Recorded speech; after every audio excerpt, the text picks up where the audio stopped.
sharing responsibility of bringing up a child is a mantra that we must all adopt as mothers. Like it's said that it takes a village to raise a Raise child. child, yeah. I think films, everything have a way to contribute to that, right? Like when mothers are all nice and all giving and Yeah. like, Ma is all sort of like, Ma is not a human, but she's just A there. superwoman.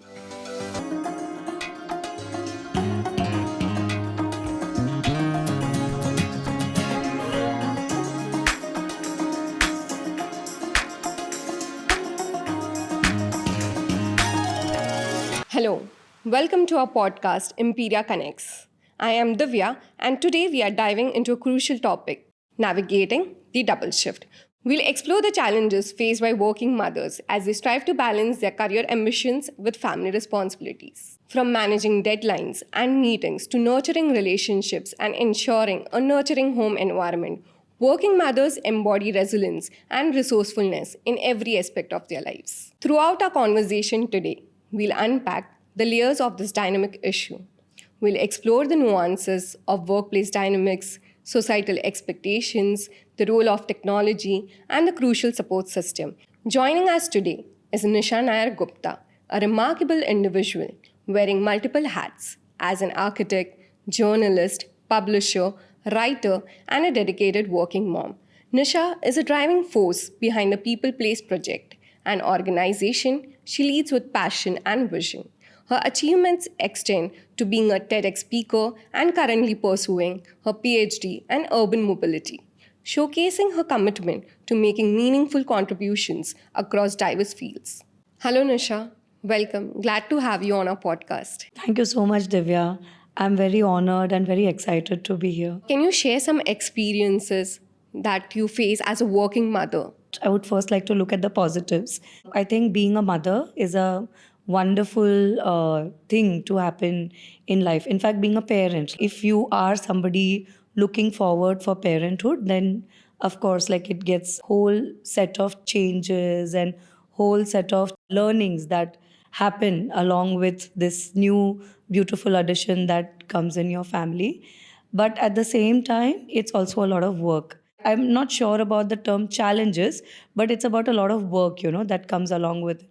And there are changes that happen in life, definitely. Like, for example, your body itself, undergoes a lot of changes. You are not what you are before childbirth or before conception, after the child is here. And then also caring for the child. There's so much of care work that is involved in it. Again, it takes a lot of toll in terms of the physical and the emotional and the mental state of both the parents, I would say. But in most of the time, we can safely assume it's women, who take the larger burden and the toll of this whole. They play a larger role Yes, compared to men. yes. Yeah. I think that the first change that everyone has to adapt to is the bodily change. That you don't look like what you have looked before. So there arise a lot of times a lot of self-esteem issues and a lot of self-doubt that comes along with it. So first of all, you need to be very happy, very body positive about what is going on, and welcome your body in this new avatar that is as a mother. The second toll it takes on is your emotional landscape, especially in the case of working moms, because you have this whole career to balance along with now additional care responsibilities at home. And also, if you're ambitious about your career, which means you're driven, you're goal oriented, and you want to proceed in a particular trajectory in your life, you have to really do massive amount of planning, massive amount of taking support, organizing yourself to allow yourself to progress towards that. And this is a huge shift in both the way you conduct your life, like in the sense that life is not like what it was before. So everyday life has changed, and there is, of course, a lot of love in this life, but along with that love, there's a lot of planning Yeah. that is going on. So in this kind of a new world, there is a lot of emotional struggle that happens because I am coming from the perspective of me, my experiences, and also some of my friends, whom we talk to each other and we We are very open about talking to each other about these struggles that we face. So a lot of us carry guilt about, like, we feel that we are the all in terms of handling this space. And if we move away from here, maybe things are going to fall apart. Or maybe the child is going to miss you a lot. Or maybe if you are not cooking that meal, but somebody else is cooking that meal, you are doing something incorrect in terms of what you are and what and how you are supposed to care for the child. There is this lot of guilt. If to give you another example, your child is now a school going kid, and there is some performance, and you have to help your child prepare towards that performance. You'll be, if it's like, one of the early years, then you'll be very excited about helping your child prepare towards that. But if you have some work also coming up, it is going to, of course, like, you have to, schedule your time and You have to figure out or balance plan that. your time. Yeah, like, where are you going to put time in? Are you going to help your child, or are you going to put that time alternately in your work? And if you're not able to help your child, and somebody else is helping, so I think there's a lot of FOMO over there, where, like, oh my god, I am not able to help. Like, is my child going to hold it against me? Am I being a good mother by not doing that work which I am supposed to do? So there's a lot of guilt that comes in, and about this, like, right from food to activities. Also, maybe it's sometimes going on a girls' night out. It's very important to take a step out, like, replenish yourself sometimes. But then just that simple act of going out and having a fun day with your friends, and not thinking about the home or the child for that day, it's I think a huge struggle for a lot of women. At least it was a huge struggle for me when like, I started doing that. So I think, yeah, there are these changes, I would say, that come in life, which is challenging, of course. Yeah. In what ways does this double shift affect the working mother's physical and mental well being? The physical well being, if I were to break the answer in part, definitely there's a lot more work now. In many setups, largely the domestic responsibilities are still handled by women. And even if they are living in a nuclear setup, or in a, a setup Joint where there's a family. joint family, etc., you will see that lot of domestic labor, if I may call it, are fulfilled by women. With the coming in of the child, it's another Add on for them. yes, right, it's another add on. The early years of taking care of a child is a lot of physical hard work, right from feeding the baby to putting the baby to sleep to taking care of even their playtime. It's a lot of physical work.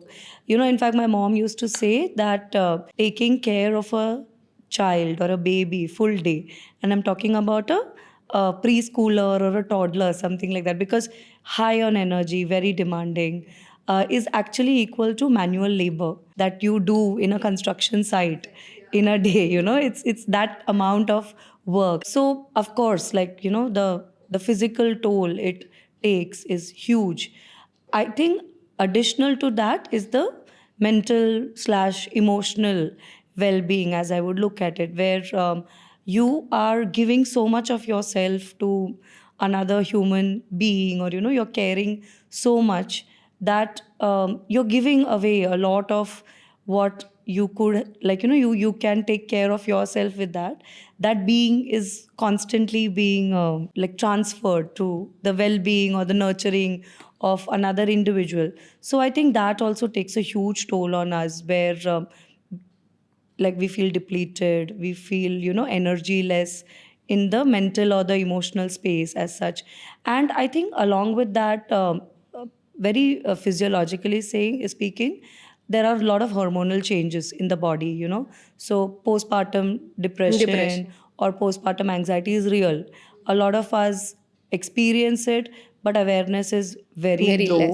less. Not just for the mother as such, but even for caregivers to the mother, like, which means the family Family members. or They don't understand that in many cases, like, I can cite myself over here, where we don't understand or respect that the woman is so worked up or so down because she might be actually going through perhaps a postpartum anxiety or a postpartum depression. So that is something that takes toll on you. Then along with that, simply the anxiety of making sure that the baby is healthy and up and alive and entertained all along is a lot of mental work, mental labor, as I would call it. So I had read this beautiful quote online once, where even planning for any work is an emotional or a mental exercise. So that is mental labor. And this labor is largely executed by women in the Yeah. household. Mental well being of the mother in a big way. And I think it also affects the social relationships that the woman as an individual had. So the friends, like, spending time with friends becomes a rarity, or being able to scoot off in terms of wanting to attend some event or be a part of some kind of a social get together or something, that is not really a privilege women have for a long time when your child is smaller, or when you are really expected to be there directly. Other than that, there are these expectations that come in, where like people expect you to be a mother in a certain way. Way. So that I think also affects social relationships. Yeah, those And societal pressures which you have, yeah. yes, yes. Like they So have, like a mom has a certain role, and even there's a guilt. Imagine if you are a working mom and your child is ill, and you have to leave them home and go back to work. true. Yeah. Yeah, I think that thing about leaving the child and going to work is such a huge milestone for so many women to crack. Like, many, like in India and many countries, you get a 6 month maternity Maternity leave. leave, yeah. So after the 6th month, like, packing yourself up, and or rather picking yourself Up, up yeah. and taking yourself back to work becomes a huge milestone. So and also when you're away at work, you're always mentally occupied with what might be happening back home. Are things going the same way? Is the baby all right? Is it going to affect the baby's health that I'm away from the baby? And are the caregivers, like, if so I think grandparents become the best caregivers after the mother, or the Mother. mother ends up relying on them a lot more. But if they are hired caregivers, if it's a nanny or a help in that sense, then you're also worried about, are they taking care of the child the way you take care of the child? So that also adds to the guilt that you were talking about, like, going back to work guilt. So in this, what do you feel? How can we prioritize our self care? Like we have a complete miss on this. So, Divya, have come to realize over a period of time that as mothers, we are so into that role. We It takes a lot of self discipline and self awareness to make sure we prioritize our self care. I think this is where our loved ones step in, like, the loved ones of the mother, the husband, the mother, her In-laws. in-laws, etc. So they can nudge her towards self-care. Tell her that it's okay to prioritize yourself, and give her the confidence that it's fine to sort of take time out for your own self, because there are perhaps others to manage it.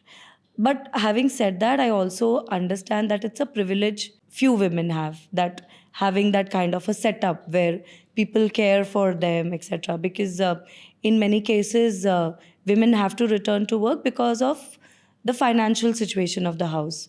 And it's also a class based thing sometimes, if you look at it. So a lot of women, like, from certain economic, like lower economic setups, have to get back to work because their running of the house depends on their income as well. Probably then what happens in that space? What about self care?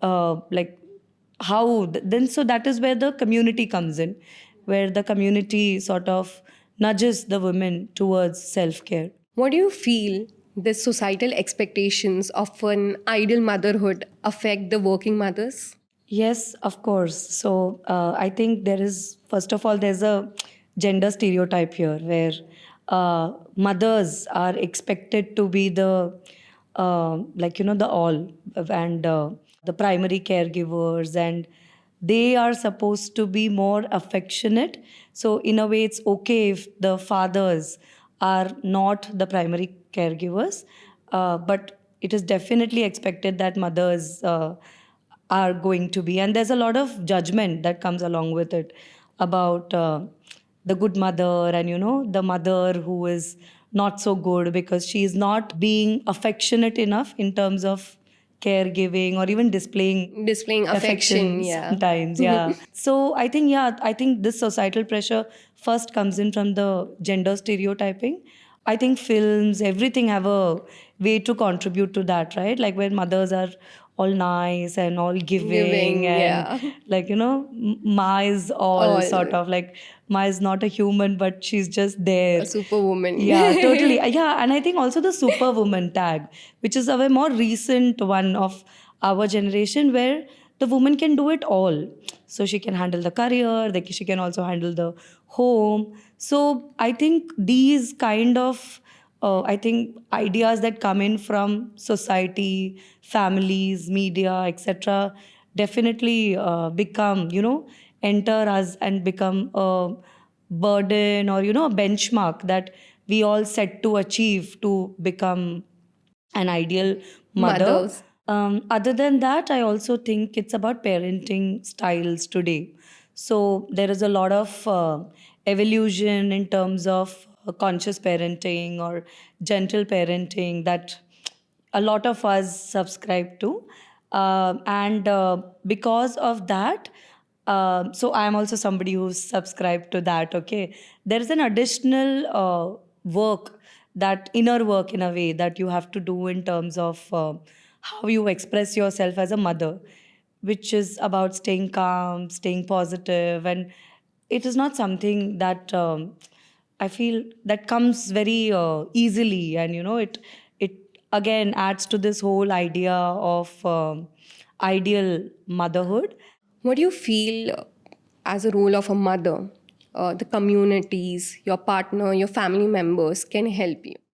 So I think on this note, I think sharing responsibility of bringing up a child is a mantra that we must all adopt as mothers. Like it's said that it takes a village to raise a Raise child. child, yeah. It does take a village to raise a child. And here, I think one of the most important, especially in modern urban households, like not just urban, but like, the times that we live in now, gender neutrality is very important, which means that the father partakes as much Initiative equal initiative, to the mother, yes, yeah. as much as the mother. And he, and which a lot of lot of men around us are doing.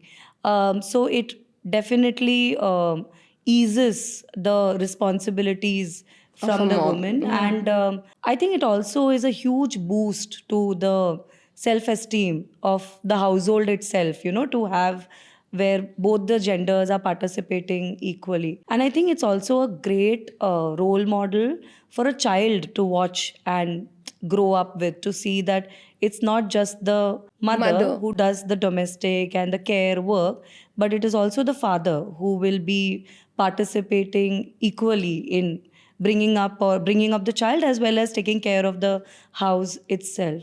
Also the extended circle, that is the grandparents, the uncles and aunts, and also family friends, they all also step in to take care of the child in different ways.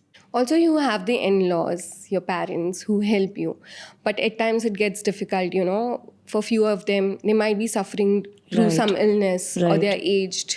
Right. Yeah, so that is an add on, like a responsibility Yeah. for the parents. Right. So I think on that note, I feel if you have healthy parents who can take care of your children, it's a blessing. It's a blessing both for you, because You can be self assured in terms of who's giving care to your child. And also, the child gets a lot of love from the grandparents. Grandparents, yeah. But in case of ailing parents, I think we also need to be sensitive to not giving them too many responsibilities and figuring out ways around it.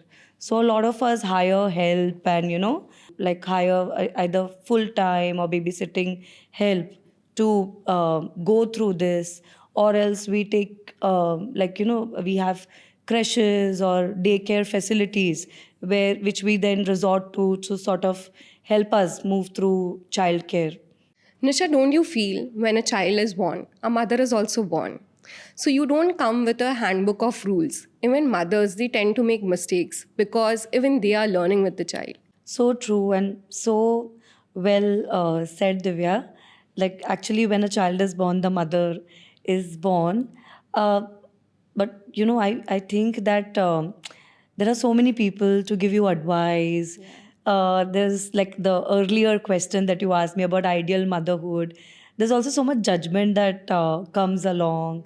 I think advices, that's the craziest part, where like you're figuring out how, like, you're figuring out your relationship with a child. And I think often people don't understand that every child is different. So, the relationship pans out very differently.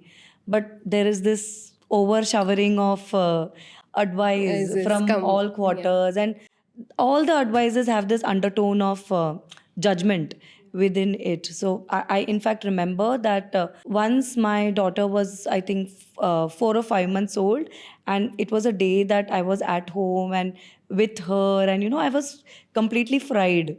So in the evening, my husband took us both out to the mall, and I've just pulled her out of the carrier from the car, and the lady watchman who was at the mall, she started, like, giving me this downpour of advices that are aise nahi aise.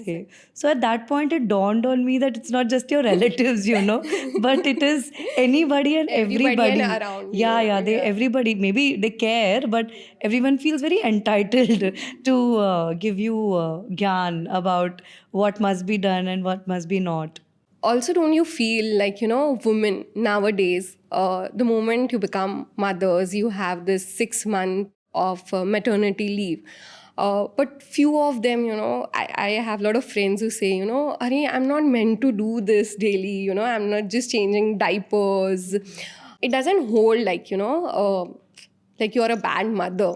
See, you love your child. But then there are women who are career oriented. Like you've been working since 10 years, you have a baby in your life, but then you want to go back to work. You have that hunger to build your career. So I think it's a beautiful thing to have goals for yourself.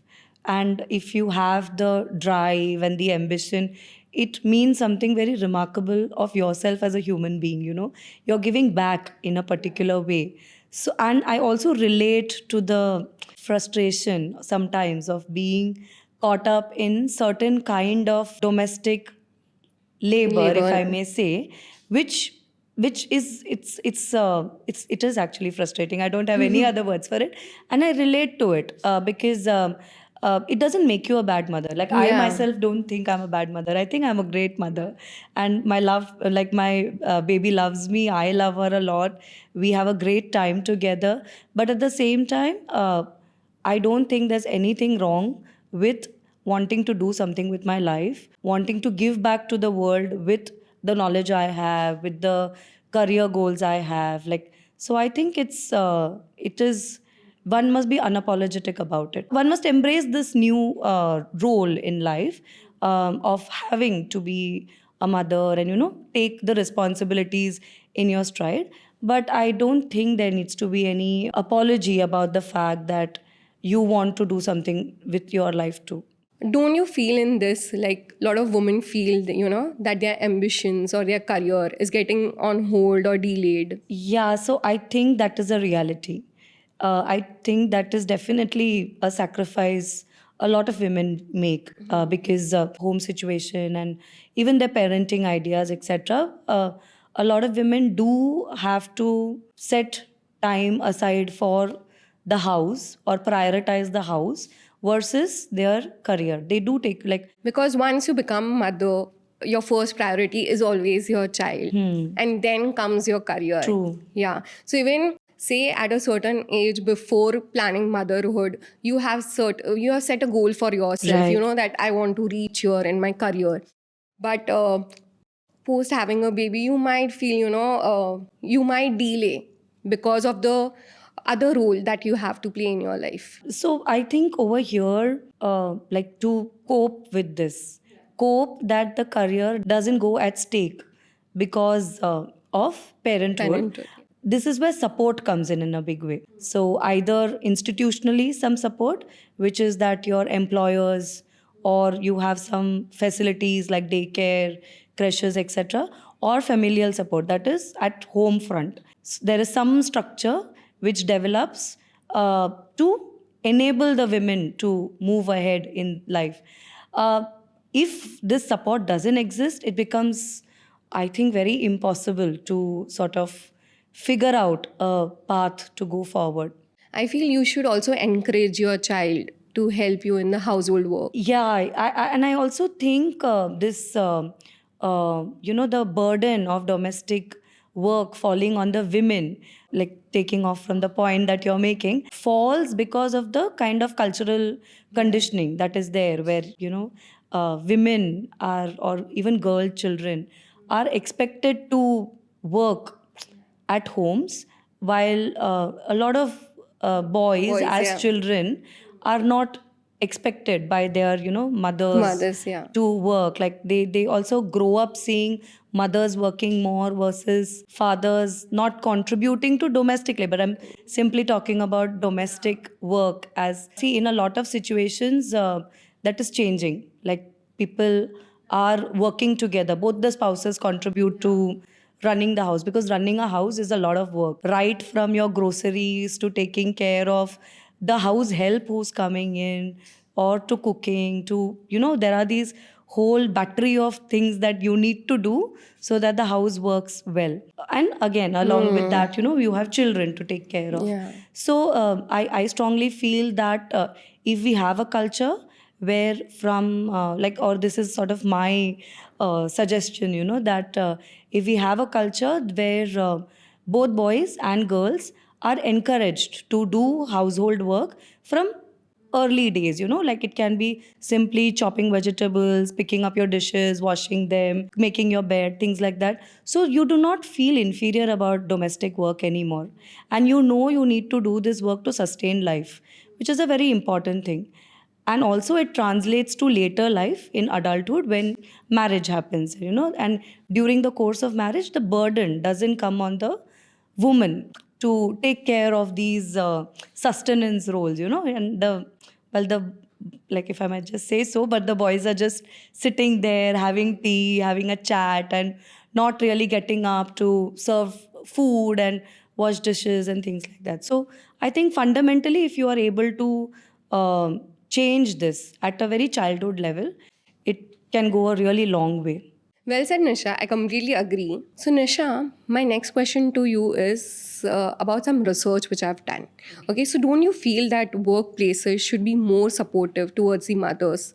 Maybe in terms of, flexible work arrangements, childcare support. To respond to this question, Divya, I would like to give a small example, okay, of an incident that happened long time ago now. My daughter was just, I think, 2.5, 3 months when I started working again.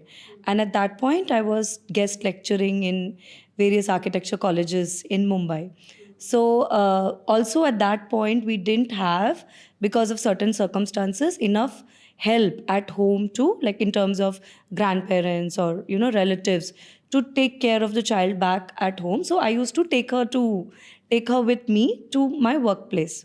And that is the moment when it struck me that these facilities that we talk about, or the norms, the normative facilities that need to be there, like childcare in institutions or Yeah. creche facilities, etc., in workplaces, they don't really exist beyond maybe some big MNCs or Yeah. some corporate spaces, like because like the places I was going to, I really relied on the goodwill of the people around me. They were more than happy. Like I was in a supportive environment where they were okay to take care of my child when I was doing something else, or my child was okay to be in that environment. But however, there was a complete absence of support, facility in that workplace. So that led me to write a Facebook post lamenting about the need for institutionalized or some sense of formalized childcare Support. support so that women can return to work sooner. To which there were a lot of reactions, a lot of people were, also resonating with me, and saying, like, a lot of women largely were resonating with me. But there was also this one gentleman who sort of trolled me, saying that, are you even doing the right thing by taking your child out in that age? Don't you think you should be at home? Yeah, do you think it's healthy to take the child out in that time? So then, of course, we replied back, like I replied back to him, my friends joined in. So there was this whole conversation thread that happened. But that led me to think that this is how people assume women to be. Like, once, as soon as they're mothers, they might not return to work. So which is why it's like, public toilets. Yeah. So where you do not have too many women's public toilets, because they don't expect women to be in public spaces. So you don't expect women to be back to work. So maybe that's why there is no facility as such. But yes, definitely we must take it up. And Yeah, there should be, because women or mothers nowadays, we are just not meant to go with kids for play dates. right. And on that note, one very interesting thing that came, like I chanced upon during my current research. Like, I'm researching on domestic women workers at the moment, and so a lot of slums in Mumbai and across have Anganwadi facilities, so that women can leave their children and go to work. So yeah, like, That's a great as initiative, yeah. What are some strategies or tools that a working mother can use in terms of balancing their work and family responsibilities? So, Divya, I think every child mother relationship is different. However, something that I would like to tell all my sisters out there, who are mother, like working women like me, would be that one, no need to strive for any kind of perfection.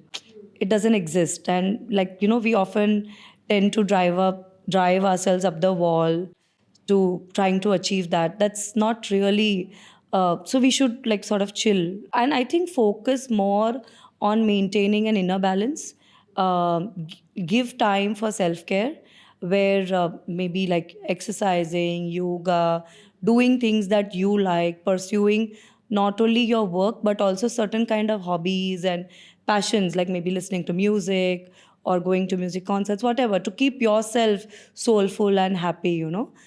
We do that also, and we try to strive to maintain a balance for ourselves, because I think a child learns a lot from that. They take a lot by, in fact, seeing us the way Correct. we are. And on that note, I also think it is important to excuse ourselves from a lot of things maybe other people might be able to, like, going for all the events of the child, or all the performances, all the Play dates, play annual dates, day etc. functions, yeah, Yes, everything. totally. So it's okay to not be part of those. You might have a miss Yes, on one yes, or you two. might miss a Yeah. lot of them, Yeah. but it's important that your child also sees that you're working. It's important that you get your child to the work, sees what, as their world, they also know your world, because in the long run, I'm sure it will come back to them in a very meaningful way. For this, we can also seek support, don't you feel? Yes, yes, definitely. So, of course, like we discussed before, your extended family is there to help you. Other than that, there's also technology nowadays. Like a lot of women around us are have helps. Then they also use Like by technology, I meant like CCTV cameras, or you can have surveillance cameras in your home, and you can be at work, but then you can also check what's going on at home, and uh, so You that can can also always help you. video call. Yes, you can Yeah. always video call, and your child can see you, you can see your child. Yeah, that always helps. Thank you, Nisha, for sharing your experience with us today. Thank you for having me here, Divya. It was a real pleasure and a lot of fun chatting with you.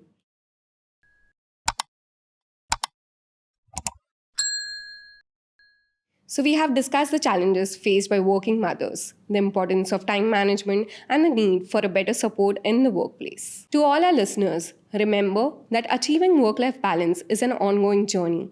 Let's continue to support and empower working mothers in our communities and workplaces. Don't forget to check out Nisha's work at the People Place Project. Thank you for tuning in, and until next time, keep striving for that balance in your own double shift.